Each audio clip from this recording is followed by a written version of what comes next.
$100 million discussions today between Honolulu City Council members and the feds in Washington, D.C. KITV4's Andrew Pereira spoke to two of the council members who attended that meeting, and he clears the air on what the rail project can and cannot do moving forward. With the final cost of the rail project unknown and the current overrun pegged at $910 million, council members Ernie Martin, Brandon Elefante, Joey Manahan, and Trevor Ozawa traveled to Washington for a meeting with the Federal Transit Administration. After the face-to-face, Martin and Manahan joined KITV4 via satellite.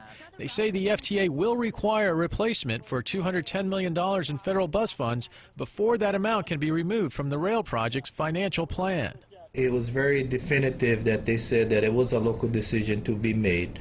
At the end of the day, yes, the county must identify an alternative source of funding to replace the 5307 funds. The FTA was receptive to using federal highway funds to make up some of the rail project's existing shortfall.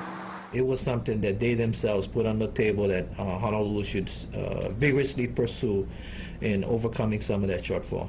But there's one question in particular many critics of the rail project as well as council members wanted answered once and for all. Can the project be significantly changed without risking federal grant money Honolulu has already received? The answer was a resounding no. The FFGA is a binding contract between us and the federal government. So if they have to basically meet the requirements on their end, we also have to meet the requirements on ours. Which means Honolulu's mass transit system must feature 21 stations on the agreed-upon route and must use steel wheel on steel rail technology. It's the same message Mayor Kirk Caldwell heard when he met with FTA officials last month.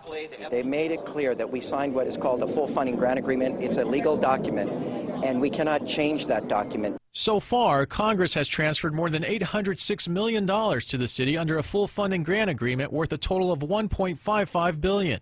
An FTA spokesperson tells KITV4 non-compliance with the terms of a full funding grant agreement would result in FTA requiring repayment of federal funds already provided to the project sponsor.